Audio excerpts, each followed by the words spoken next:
So we're not going to wait for everyone to come this time because they should be here by 9:30. Haita. Now, okay, so today's topic is head and neck space infection, and it is very important. It's important for your theory, written, viva, every aspect. So please read this chapter properly. Now, you must be familiar with the spaces of the neck. You've already studied in your anatomy, so you need to go and look into your anatomy and revise it again. Today we are going to discuss the abscesses, okay? Head and neck space infection means the abscesses that can occur in these spaces. So we come across quite frequently this particular condition, the parotid abscess. And so as you all know, parotid abscess means the abscess, that is collection of the pus in the parotid space. If you go back and look at the anatomy, you know that the deep cervical fascia, it splits to enclose the parotid gland and its associated structure that includes the parotid nodes, the gland, the nodes, the facial nerve, external carotid artery, and the retromandibular vein. And this fascial distribution is such that it is thick superficially and thin on the deep side of the parotid gland. So because it's thin, and if there's an abscess, sometimes it can burst from this space and go into the parapharyngeal space and become a parapharyngeal abscess. And then further, if not recognized or not treated, it can even go down to your mediastinum and cause mediastinitis. Then sometimes the patient can even, if not treated, lose their life. So it is important to treat the parotid abscess on time. As you can see in the picture, there's a swelling and redness over the right parotid area. Now the etiology is due to the infection from the oral cavity through its duct. And sometimes there is stasis of the salivary flow due to dehydration or in case of operated patient or debilitated patients. So there are various causes for it.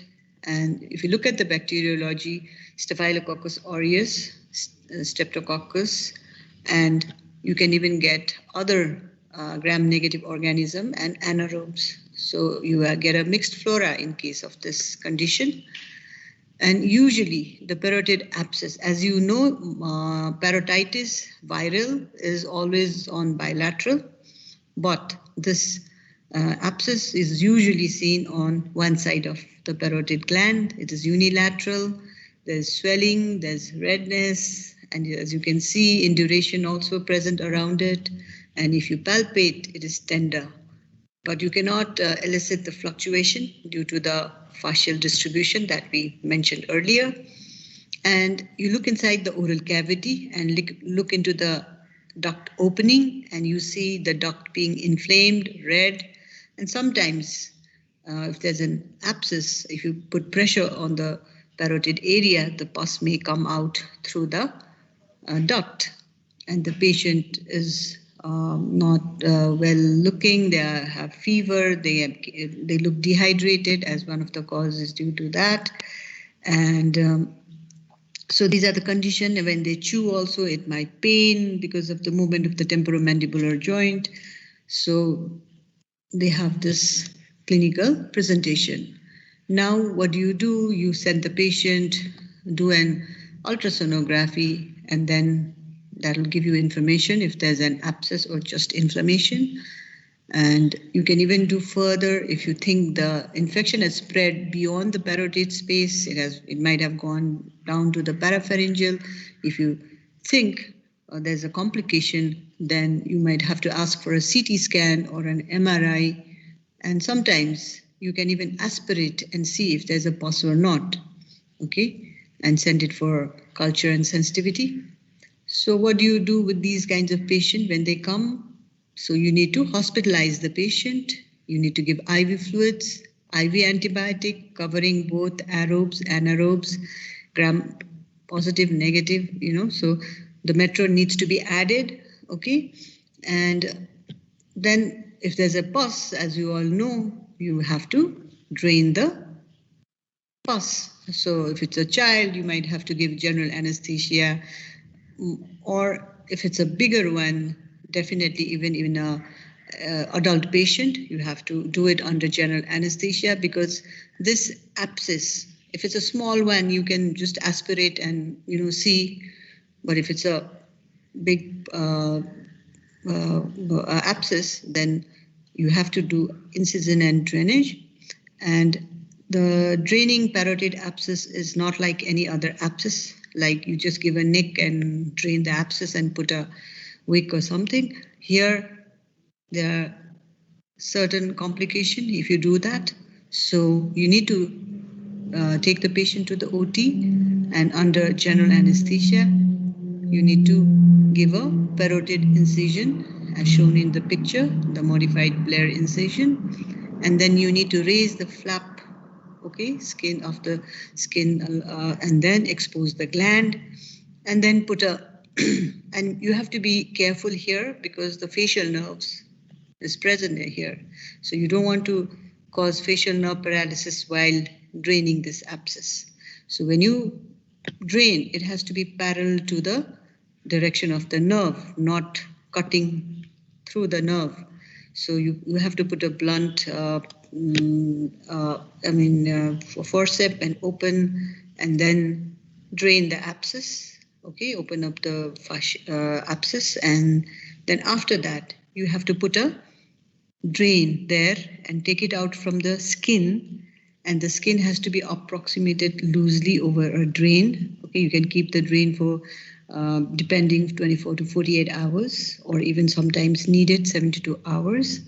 And then you need to close the incision with giving sutures, and then give a bandage, and then dress daily, and then take out the drain, looking at the drainage.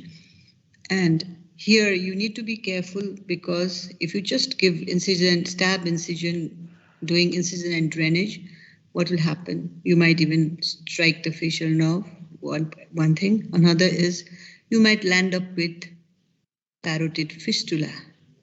So there'll be always a serous discharge coming out of that area where you have done your incision. So because to avoid that, the parotid abscess is drained in a different manner. So that has to be kept in mind, okay? Or refer the parotid abscess to the specialist where it can be done if you cannot drain it. Now comes another important topic. This is Ludwig's angina. So as you all know, this is the infection of the submandibular space. Now, what is a submandibular space?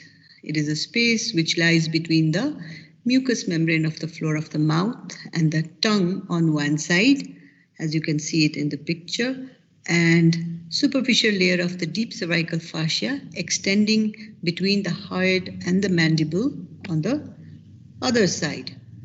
Okay, and this space is further divided into two compartments by the muscle which forms the floor of the mouth, the mylohyoid muscles. Again into sublingual space above the mylohyoid muscle, and submaxillary space or submental space below the mylohyoid muscle. So this mylohyoid muscle divides this submandibular space into two different compartments.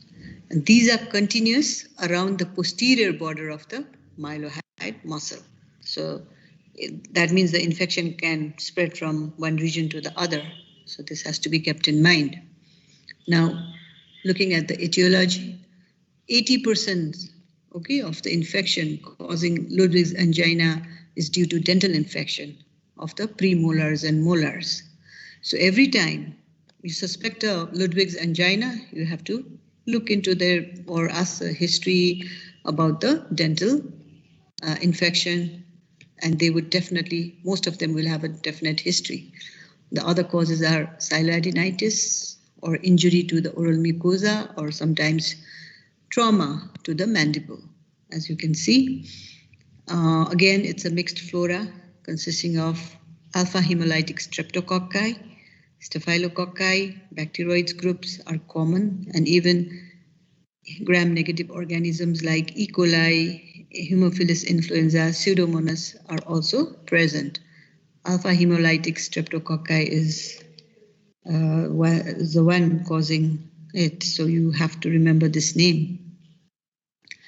Now, looking at the clinical feature, how would the patient present? They have fever, they have painful swallowing. Later on, they have difficulty opening of their mouth, so this is known as trismus. If there's a sublingual space infection, then what do you see? The structure on the floor of the mouth is swollen and the tongue is pushed upwards and backwards. This is the typical finding. The floor of the mouth is raised and the tongue is pushed upward and backwards. And if the infection spreads to the submaxillary space, then what happens? There's the submental and submandibular areas are also swollen and tender, and you can see the swelling from outside. And when you palpate, it is woody, hard feel. So this is another characteristic feature of Ludwig's angina. So I've marked it red also. But one thing to remember, Ludwig's angina is not an abscess, it is cellulitis. There's a marked cellulitis. It's not an abscess, it's rather Ludwig's angina vandakari deep neck space abscess bhitar ta partha, but it is a marked cellulitis rather than an abscess. Okay, that has to be kept in mind. So as the disease increases, as you can see it in the picture, how the patient would present, the tongue is further pushed backwards. What happens if they are further pushed backwards? There can be airway obstruction, and that is quite dangerous to have, isn't it?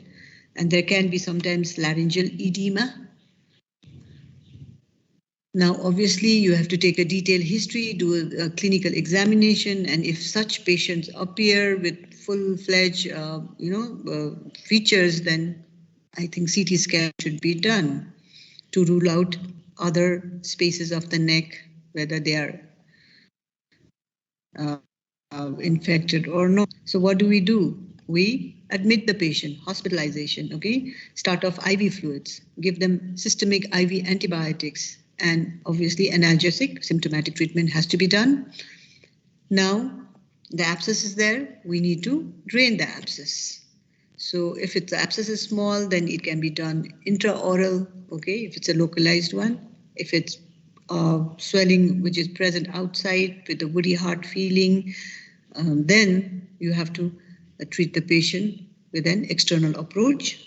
If the infection involves a submaxillary space, then a transverse incision extending from one angle of the mandible to the other is made. It's a huge, big incision that has been made, and a vertical opening of the midline musculature of the tongue with a blunt forceps. And after you open up, what do you get? You get a serous fluid rather than the pus. Okay, so all that serous fluid will be drained out, and then you put a drain. And sometimes if you think it's a life-threatening condition, if the patient presents in a late condition, then tracheostomy needs to be done in those conditions. A complication, if it's spread, it can spread to parapharyngeal, retropharyngeal, to the mediastinum. Airway obstruction can be there. If there can be septicemia, or sometimes aspiration pneumonia can be the complication. So this is also important. Now another important topic is peritonsillar abscess. The other name is quinsy. Right? So we come across lots of tonsillitis, and we treat them with antibiotic, analgesic, symptomatic treatment, and the antibiotic would be penicillin, okay, oral penicillin. Initially, we don't admit, we give them oral treatment and send them home. If it does not get better, then obviously they would be hospitalized and they are given IV antibiotics. But sometimes it may not be controlled, patient do not get better. Then what happens? They will start complaining of pain on one side of the throat with the earache, with the fever not being subsided, then they would come again back to you. Then when you look in, then you would see only one side of the tonsil is congested, with the even surrounding area, the soft palate is again congested, and patient even complains of the earache. You look into the ear is normal, so it is the earache is due to the referred earache. So what has happened here? The infection has spread beyond the tonsil, and this condition is known as peritonsillitis. Okay, so when there is a peritonsillitis, then you do not only treat with penicillin, you have to cover with as a mixed flora. So treat them with both aerobes and anaerobes. So you need to change the antibiotic. But sometimes patients do not come in that early phase. When they come, they already there's already a pus in that tonsillar space, peritonsillar space. So they come to us with peritonsillar abscess, which is known as quinsy. So collection of pus in the peritonsillar space. Okay, where is this space? The space is in the upper pole between the tonsillar capsule and the superior constrictor muscle. So you would see the swelling, redness, bulging, okay, near the upper pole with the, and it's usually unilateral, okay. And etiology, as we said, it can follow tonsillitis. Sometimes it can arise de novo. So what happens here? One of the tonsillar crypt, the crypta magna, gets infected and it gets sealed off, and there's a intratonsillar abscess formation which further burst through the tonsillar capsule, leading to peritonsillitis and then abscess. So this is the pathogenesis. And again, like I said, it's a mixed flora. When you look inside the throat, how would you see? See, you can see the bulge on the tonsil and the soft palate. So it's usually the adult. It's rarely seen in children. As I said, it's unilateral, very, very occasionally bilateral. So they will have high-grade fever with chills and rigor, body ache, malaise, headache, nausea, not eating, not drinking, constipation. They are not even able to, swallow their saliva because of the pain they have. So when you look in, there's a unilateral swelling of the tonsil, congestion, okay, and there's a dribbling of the saliva, and the patient looks dehydrated, and the sound is muffled and thick speech. It's like as if you put a hot potato in your mouth and you wobble and speak. So typical, as the patient comes and sits in front of you, and when they start speaking with a history of pain in the throat, so that diagnosis should come to your mind and look for it. So it's a hot potato voice, okay? And there's a pain, which is a referred earache in one side, the particular side the infection is present. It's due to the 9th nerve. And sometimes you get trismus due to the pterygoid's involvement. Now, clinical feature, again, you can see the tonsils pillar, soft palate, the whole tonsil and the surrounding areas are swollen and congested. Uvula is again swollen and it is pushed to the opposite side. There's bulging of the soft palate, the anterior pillar, and sometimes if they come too late, then you can even see in some cases the mucopus coming out of it, one of the area. And there is a cervical lymphadenopathy, that is the jugular digastric node, and even they have torticollis. Now, what do we do? These patients come straight away hospitalized, okay, and then give them IV fluids, cover them with broad spectrum antibiotics, analgesics, and the oral hygiene has to be maintained. Give them antiseptic gargle. It's a very foul-smelling breath that you get with this abscess. And once you know there's an abscess, then the abscess has to be drained. Now, how do we drain the abscess? As you can see it in the picture, this picture is from your book.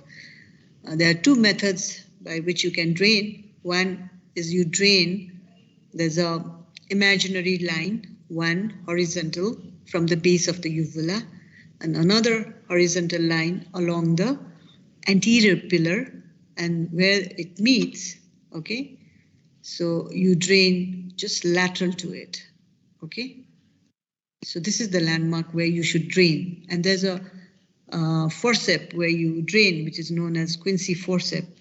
So this is a forceps with a pointed end with a small guarded blade there.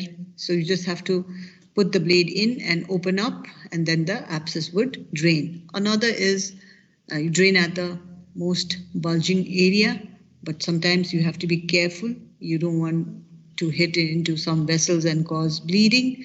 So the best method would be this.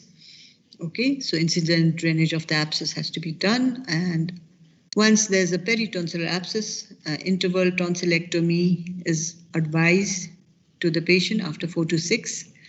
And in previous eras, they used to do hot tonsillectomy. That is, they used to take out the tonsil when the patient has had during the time of peritonsillar abscess, but the complication was, bleeding was the main complication while doing this hot tonsillectomy.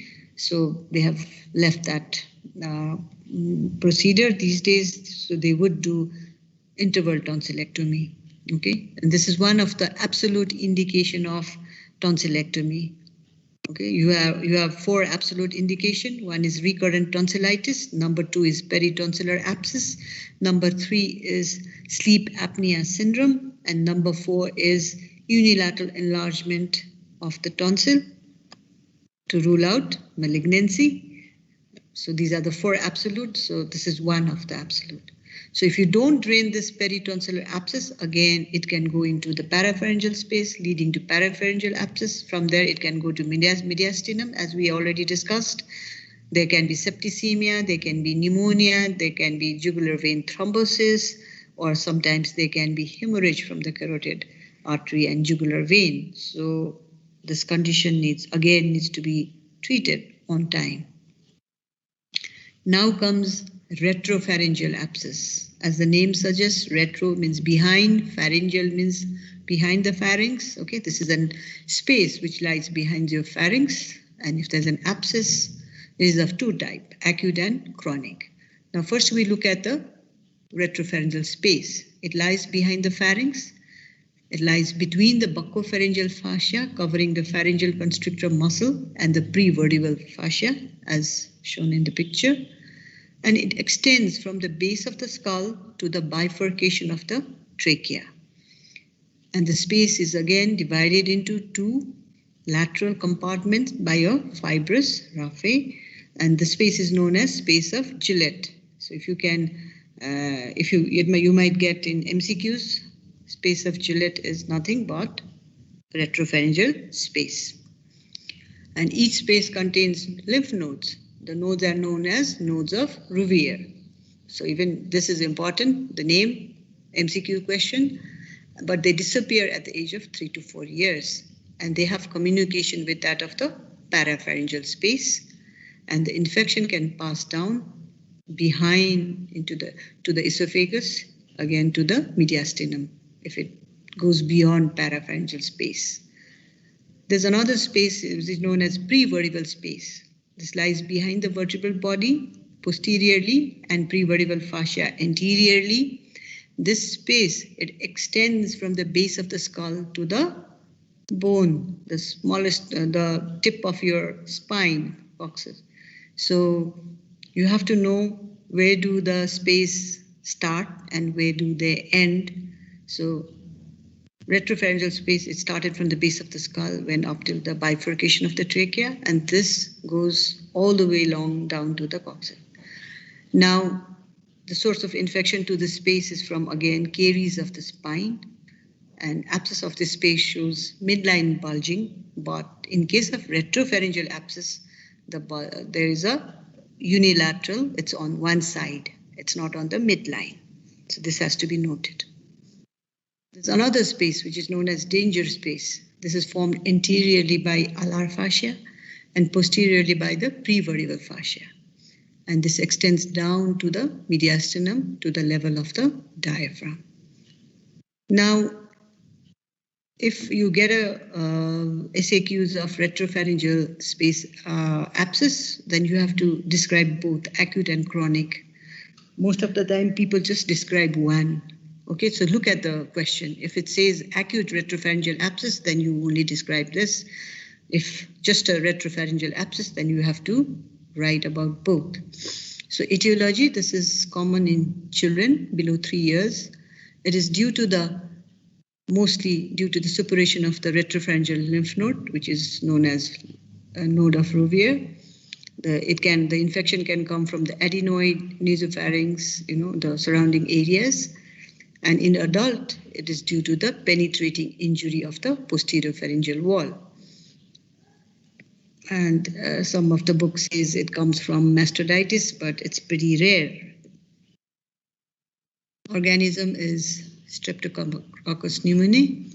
So clinical feature, there's difficulty in swallowing. If the swelling is huge, then the patient will again have difficulty in breathing. They can have stridor. They can have croup cough, torticollis, and unilateral bulging in the posterior pharyngeal wall. And then for diagnosis, you send a plain X-ray of soft tissue neck, AP and lateral view. This is the lateral view where you see the prevertebral area being widened with a translucent air shadow. So this tells you there's an abscess here. And if you have the facility and if you think X-ray will not be enough, then you do a CT scan to see if the infection has spread to the other region. So treatment, again, hospitalization, IV fluids, IV antibiotics, and you have to, all this, because it's a child, the child needs to be under close supervision, and incision of the drainage of the abscess has to be done. But here it is done without general anesthesia because during intubation there's a risk of rupturing of the abscess and they can aspirate, okay, and they can further land up with other complications. So what do? You give them a towel anesthesia. That means you just wrap the child, okay, and then in a supine position, but the head has to be low than the body, and then obviously you would put a mouth gag so that the child's mouth is open, and then a vertical incision is given in the most bulged area, and the suction has to be ready, and whatever comes out, you need to suck it out. You don't want the abscess to go into the child's chest. And sometimes if the child has difficulty, if they come down with stridor, then tracheostomy may be needed. So in case of children, it is drained without anesthesia, okay, with the head lower than the body. So this has to be kept in mind. Whereas in chronic, it's due to the caries of the cervical spine, okay, and there's a commonly causes tuberculosis, okay, and there can be secondary lymph nodes secondary to the TB of the deep cervical nodes also. So mainly it's tuberculosis. And here again, there's swelling, there's discomfort in the throat, followed by dysphagia, difficulty in swallowing, and there's a swelling on the posterior pharyngeal wall, which is in the midline, okay, not on the side. And then you do an X-ray, you might have to do a CT, depending on the condition. And then how do you treat if the cause is tuberculosis of the spine? You do not drain. Any tuberculosis, you are not supposed to drain. You may cause a sinus. So you treat with, you can aspirate, and you treat with anti-tubercular regime. So TB, anti-tubercular medicine has to be taken, okay? Now comes the last, the parapharyngeal abscess. So this is a pyramidal shape with the base okay, at the base of the skull, and apex at the level of the hyoid bone. So it's a conical, pyramidal means conical in shape. There are two compartments, as you all know, the anterior and posterior compartment. And what divides this compartment?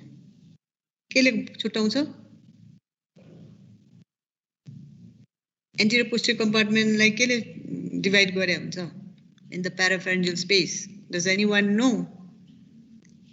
Pre-styloid and post-styloid bhन्छ नि भनेपछि के भयो त? Styloid process, okay? So the anterior compartment is related to the tonsillar fossa medially and medial pterygoid muscle laterally. That, okay? And the posterior compartment is related to the posterior part of the lateral pharyngeal wall medially and parotid gland laterally. So you all have to go back and look into these anatomy, eh? And the carotid artery, jugular vein, 9, 10, 11, 12 nerve, and the sympathetic trunk, okay? They are contained, and the deep cervical nodes are present in the posterior compartment. So this is another question, compartments and what contains in it. So etiology for parapharyngeal abscess is infection from the pharynx, that is the tonsil and the adenoid.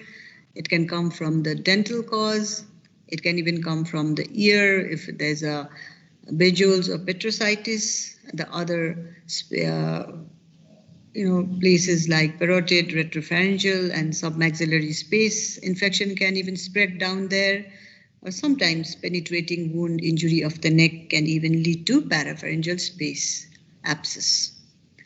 Now, depending on the compartment, the patient would present.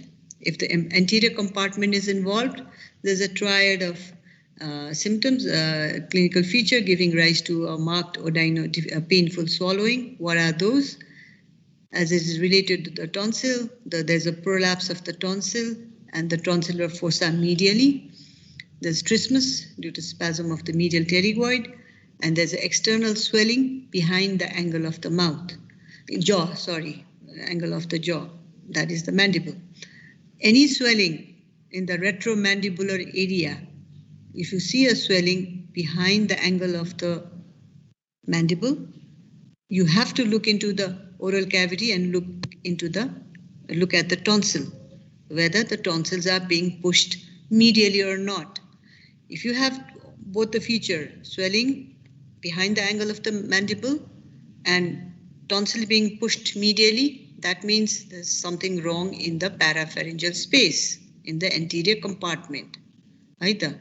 So you don't only treat the external swelling, you have to look in to rule out any condition in the parapharyngeal space. So if the posterior compartment is involved, then there's a bulging of the pharynx behind the posterior pillar. There's paralysis of these nerves that are present, 9, 10, 11, 12.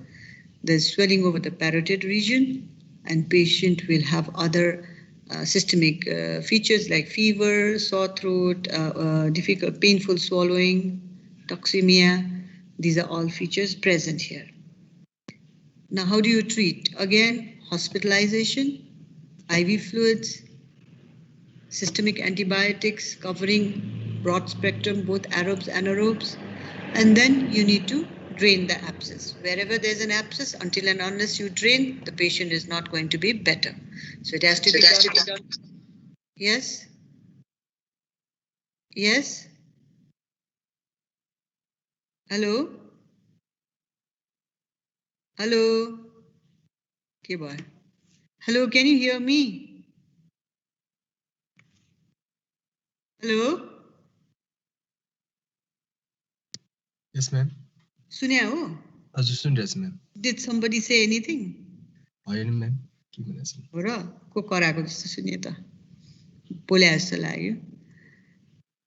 So again, you have to drain the abscess.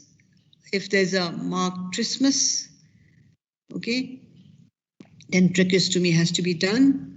Why do you need to give tracheostomy if the patient cannot open their mouth? Because you cannot give general anesthesia. You cannot do intubation. So the intubation has to be done through the tracheostomy. and the general anesthesia is given through this tube.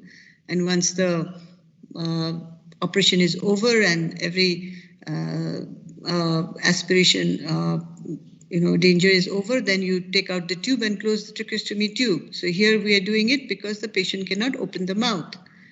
And the abscess is drained by the horizontal incision 2 to 3 centimeter below the angle of the mandible, a blunt dissection along the inner surface of the medial pterygoid towards the styloid process. And then the abscess has to be evacuated and the drain needs to be put always. And it says that the transoral drainage should never be done due to the danger of injury to the great vessels. So you do not try through the mouth, okay? You always have to open up externally. So this is how you are going to drain and do the dressing. And if you don't treat the parapharyngeal abscess, then what can happen? There can be acute edema of the larynx with respiratory obstruction. There is thrombophlebitis of the jugular vein. There can be septicemia. The spread of the infection to the retropharyngeal space, mediastinum can occur. And the common carotid artery, internal carotid artery can have mycotic aneurysm, and sometimes there is a carotid blowout, that is the rupture of the carotid vessel can happen and patient will bleed to death. So it is a pretty serious condition. So deep neck space abscesses needs to be taken seriously because one region abscess can spread to others if not treated on time or diagnosed on time, and patient can even lose their life. So all these conditions are needed to be taken very seriously. So this is the table from your book, and it gives you all the spaces and it tells you where it extends from where to where and where is it located and what are the source of infection. So you need to know this table. Kaile. So the question answer. Ako pani cha. Okay, so this is put in your new edition. Paila thena. Now it's there, so you have to read this. Buzhnu bhai? So that's all for today. Thank you, ma'am.